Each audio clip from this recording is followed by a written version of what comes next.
What's up everybody, welcome to another episode of News2Gamers with me, Simon Hill, and I've got a lot of cool stuff to share with you on this episode, so let's get to it. Coming up on the show tonight, we check out the latest news behind Nintendo's NX console. Plus, we find out why I can't wait to kick Superman's ass back to Krypton in Injustice 2. And the Force is with you in our LEGO Star Wars review. Leanne's also here talking to you guys on social media, and Respawn returns with a classic. But first, here's the lowdown.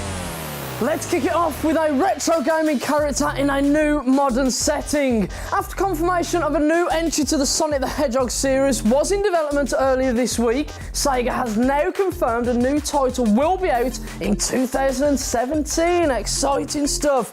Sonic team executive Takashi Iizuka confirmed the news during a Sonic 25th anniversary event in Tokyo, according to Jamatsu.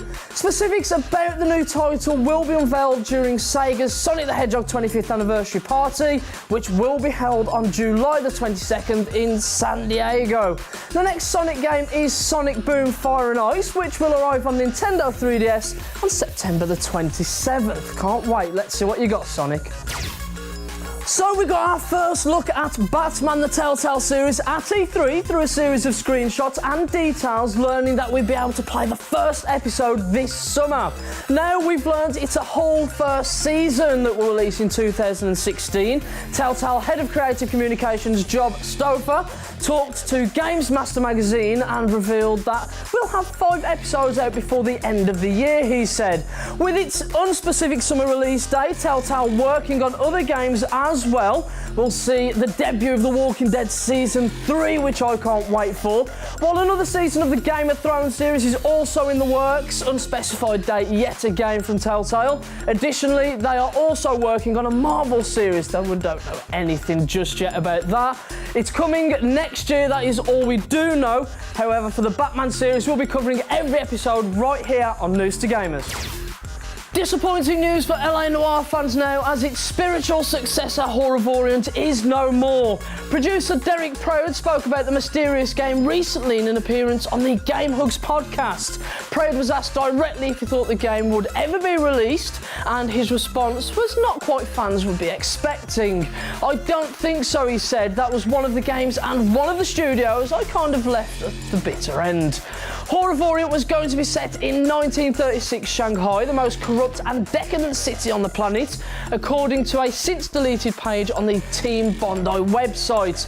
Team Bondi even received $200,000 of funding from the Australian government to help finance the project. It's a bit gutting really, considering I absolutely loved LA Noire. Let us know what you think. Would you like to have seen a little bit more from Horror Variant? I know I would. So our friends over at Warner Brothers Interactive Entertainment, publisher of the Batman Arkham series, TT Games Lego series, and NetherRealm Entertainment's Mortal Kombat and Injustice fighting games, has pledged its support to the Nintendo's NX. The publisher's president, David Haddad, discussed Microsoft's Project Scorpio and NX, saying that the publisher's support both of these platforms is unquestionable. We have great relationships with all our console platforms. We believe we play an important role in each of them, he said. Nintendo has confirmed its next gaming platform, codenamed NX, will be launching globally in March 2017. Can't wait. Let's go back to the N64 days, Nintendo. Right, ice hockey fans, at the 2016 NHL Awards in Las Vegas, EA announced that NHL 17 is releasing worldwide September the 13th. It's coming to PlayStation 4 and Xbox One, with St. Louis Blues forward Vladimir Tarasenko as the cover athlete. Hopefully I got that right. By registering for the public beta, you'll be able to play NHL 17 from July the 28th to August 4th. The beta will include 3 playable game modes: Online versus Hockey, Ultimate Team, and EA Sports Hockey League. Let's have a look at the new gameplay trailer for NHL 17 right now on News2Gamers.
remastered version of 2011 Skyrim is aiming to be as next-gen as possible, according to Bethesda's Pete Hines, with the developer not yet talking specifics about all the ways in which the new version is improved. Hines said players can expect a range of updates. Bethesda announced the Skyrim remaster, officially titled the Special Edition, during its E3 2016 briefing. It sports a number of new visual effects, including God rays, snow shaders, and so much more. Additionally, the Special Edition's console version will support PC mods as well. That's awesome.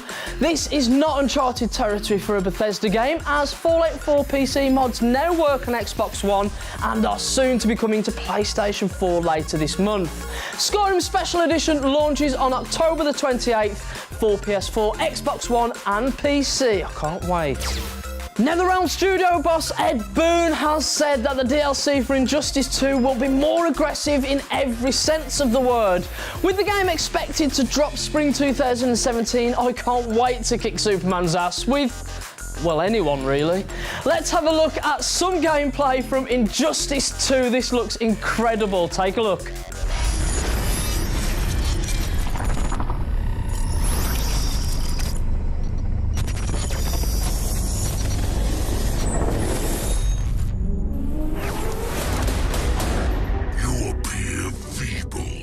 I punch above my weight.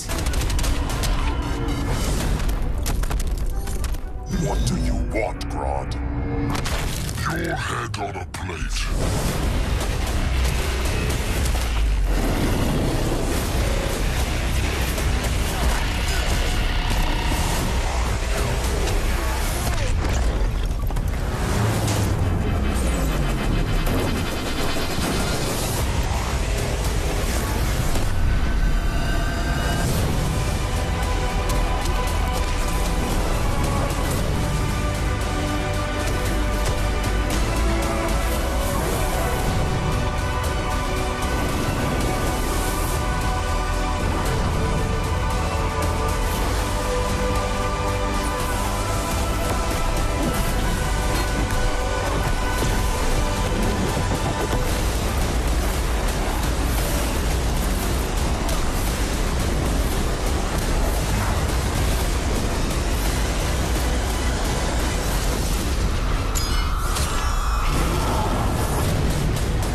How much of a badass does Aquaman look in that trailer? Absolutely brutal. And I'll take any opportunity that I could get to shove Superman down some ravenous beast's throat, because he sucks.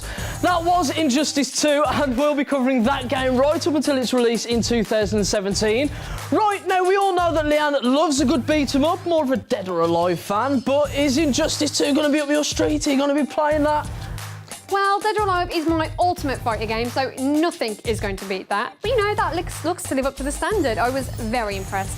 And Batman will be my main man, and I won't even attempt my terrible Batman impression. So we are set to see what has been described as the boldest Zelda game yet. Nintendo has reinvented the franchise, which looks very ambitious. That and the iconic Link having a new wardrobe change. In a certain aspect, it reminds me of Zelda The Wind Waker, which was my favourite Zelda game of all time, so personally, I'm really looking forward to this one. YouTube tweets, all this crazy political stuff is happening, and I'm sitting here thinking about what I want to do in Zelda Breath of the Wild. Matt Thomas says, can't wait to run off a cliff with a horse in Zelda Breath of the Wild. Nick Cutler, Zelda Breath of the Wild isn't even out yet, and I'm banking on buying a new system to play it on, and wondering where it falls on the timeline, #nerd. Staying with the fantasy action-themed game, Square Enix has unloaded a fresh batch of screenshots on the new Final Fantasy 15 game, which showcases some awesome battle scenes, new monsters, insanely awesome looking weapons, and in true Final Fantasy style, breathtakingly stunning graphics. Draven Tree, is anyone even excited about Final Fantasy 15? They've never had a good hit since Final Fantasy 7. AC Jaden, Final Fantasy 15 will be such an instant buy. Dub Dukas, Final Fantasy trailer got me wanting to play old Final Fantasy games before it comes out. Now, one game I have not stopped thinking about since E3 is Detroit Become Human. I really wanted to hear what everyone had to say about this because basically it's just frigging awesome. Being able to make decisions for the protagonist with variable outcomes is going to be one hell of a game. Rhino the Bouncer, I truly hope that Detroit Become Human will feature Kara as a playable character, not just Connor the detective. Johnny Unknown, Detroit Become Human looks so incredible that I want to cry. Tom Copeland, after seeing all the E3 PlayStation reveals, I am so pumped for Detroit Become Human. My ideal game through and through. Bring it on. To join in the conversation, head over to our Twitter page at News2Gamers, like us on Facebook, or head over to our YouTube channel to catch up on the latest gaming content. Stay tuned after the break for Respawn, where Richard reviews a blast from the past and the review of the new LEGO Star Wars. Hello and welcome back to News2Gamers. Still to come, we review the return of the LEGO franchise, this time in the form of Star Wars The Force Awakens. It's hilariously brilliant and possibly one of the best LEGO games I've ever played. First, let's take a look back at one of the most iconic PC games of all time and one that I spent endless hours on. Here it is, Create Your Own. I've never wanted to be too gushing when respawning classic games, but in this instance it is difficult not to be. Rollercoaster Tycoon is quite simply a masterpiece, which I still find myself getting as engrossed in today as I did when I first picked it up all those years ago. They say a camel is a horse designed by committee, and this game proves just that. With exception to the music and artwork, this whole game was designed and programmed by one man alone, the legendary Chris Sawyer. And considering the functionality and detail on offer, that is a pretty extraordinary feat. The game sees you take on the role of a theme park entrepreneur, and like most games of this ilk, the objective is to complete fairly typical objectives, bringing in X amount of money, bringing in X amount of guests, etc., usually within a certain time frame. However, the game is actually quite open-ended, and you can play each level as a sandbox if you so wish. The business aspect of the game is as extensive as it needs to be. It's fairly easy, but not to the point you feel completely unchallenged. When certain extenuating circumstances arise, such as a ride crashing, you are forced to be a bit more active. But other than that, you're not forced to constantly micromanage this area and can focus on the fun part of the game, building a theme park. The building and construction possibilities are seemingly endless, and you can get really creative. What really makes this game stand out though is building roller coasters. It is not only incredibly detailed, but it is also surprisingly intuitive. And the physics system is something never really seen in isometric games such as this. While you can be as creative as you like, the objective is to build a roller coaster that rests within the desires of the guests, such as ensuring the excitement levels are high while the intensity and nausea ratings stay relatively low. This is not an easy task and requires a fair amount of skill to achieve. As far as I'm concerned, Rollercoaster Tycoon is a near perfect game. It achieves what it sets out to do, and you won't regret grabbing a copy. I much prefer the older 2D games to the modern 3D versions, but either way you're not going to be disappointed. This has been Richard Gullick for Respawn. So there you go, Rollercoaster Tycoon, one of my all-time classics. Right, we're going to take another look at one of Telltale's other games that have been in development. It's just released yesterday. It's called 7 Days to Die, where you can create, build, and, well, kill zombies. Take a look, it's pretty awesome.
Okay, we have had such a packed episode so far. Next up, we see a hilarious mashup of LEGO and Star Wars in the official News2Gamers review of TT Games' brand new addition to the franchise, LEGO Star Wars The Force Awakens.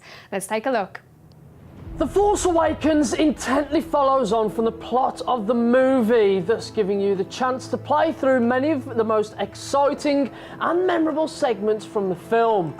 For example, you will visit the dense forests of Takodana. You will also find yourself traversing through the desert planet of Jakku or through the ground and the skies of Starkiller Base.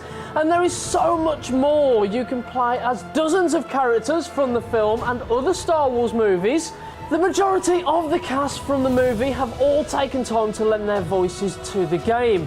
Harrison Ford in particular provides a host of new voice work, as does Carrie Fisher, Daisy Ridley, Anthony Daniels, John Boyega, Oscar Isaac, Lupita Nyong'o and Adam Driver. The Force Awakens is every bit as silly, erratic and packed with light-hearted humour as all those other LEGO titles previous. For example, Ford was drafted in to supply dialogue about Wookiee cookies. Yes, you heard that right. The First Order Stormtrooper army are a load of laid-back buffoons who are more than likely seen enjoying a relaxing time in a hot tub than actually doing their job. What is considered to be standard now with the LEGO games, many of the characters possess unique abilities which can be found at your disposal to solve puzzles or access certain areas. Rey, for example, can use her staff as a lever to trigger some switches, whilst Chewbacca is armed to the teeth with explosives that are able to destroy various structures. There is now a cover-based shooting system that surprisingly works well most of the time. What bodes well in its favour is that it is strictly used within specific sections of levels. These firefights host a very simplistic pop-up and shoot component, but this feels more successful when making your way through the puzzle elements of the game, like figuring out how to disable a powerful and annoying shielded turret or to stop a stormtrooper onslaught. The Force Awakens puzzle play is also heightened through piles of bricks that can be used to compile up to 3 different contraptions. Players will need to figure out what they need to compose to advance to the next section. The order in which you construct each of these objects will need to be figured out also to help the character reach a certain part of the environment. However, that's not to say the game isn't without its tedious puzzles. The flying sections are fun and supply a full freedom of movement, with vehicles playing a huge part, almost as much as the characters themselves. They are either deployed for entertainment, dogfighting or ground assaults. The vehicles control efficiently when it comes to dogfighting levels. They can lack excitement on certain occasions, but who can complain about flying around in the Millennium Falcon? Not me. The rival ships struggle with life. They often get stuck on objects within the environment. This leads to straightforward kills and laughable moments for all the wrong reasons. There are several additional levels that expand on the adventures of the film. For Star Wars fans, these are exciting extras that really capture the unique feel of the movie and give us a plethora of laughs along the way. It's wonderful if you're a Star Wars fanatic like me, but it can also be frustrating as these new levels are hard to access. They are firmly locked away until you gather enough gold bricks within the game to unlock these extra narratives. In other words, you're going to have to put in the hours to reap the rewards of LEGO Star Wars The Force Awakens. Here's the verdict. The game looks polished and detailed, its design is faultless, and you'll have hours of fun. Despite a few annoying bugs here and there, including a ridiculous infinite death loop I couldn't escape and the occasional cutscene that didn't trigger, which both resulted in me having to restart a level. I had an array of fun, being it during co-op or collecting as many of the hidden gold bricks as I could seek out whilst traversing the game's open worlds. LEGO Star Wars The Force Awakens hosts over 200 playable characters, and there is lots of reasons to replay each level over and over again. Is this the best LEGO game to date? The Force is strong with this one. You know, for someone who's not a Star Wars fan, that looked pretty amazing. It was awesome, it was really good. I just good. loved riding around as R2-D2. Like, I don't know what that is, but hey. Oh, what's wrong? How can you not like Star Wars? I don't know, I just never got into it as a child, so... hate me. Dear, I think the viewers have got to give you some abuse for that. Right, News2Gamers Extra is back on Saturday and Neil's back. Neil is back. Finally! How long has that been? Plus, we got interviewed the other day, didn't we? We did, by two very cool people. Very So we cool had people. Steph and Nav. Part of the who do Eternal crew. Yeah, so it was pretty good fun. It was really good. 20-minute interview with myself and Leanne talking about Random the whole stuff. show. Yep. You get to see my bum. Yep, and we explained the whole pyramid hands, so if anybody wanted some tips on that, You catch can it all check there. it. Yeah, you can check it all out on the YouTube channel. It's all Yep, don't there. forget to check us out on our usual social media. We're on Facebook, Twitter and YouTube. But that's all. for That's now. it. Yeah, Shall we go? Again? We All shall right, go I'll again. leave you to it. I'll remember this time. Keep it locked.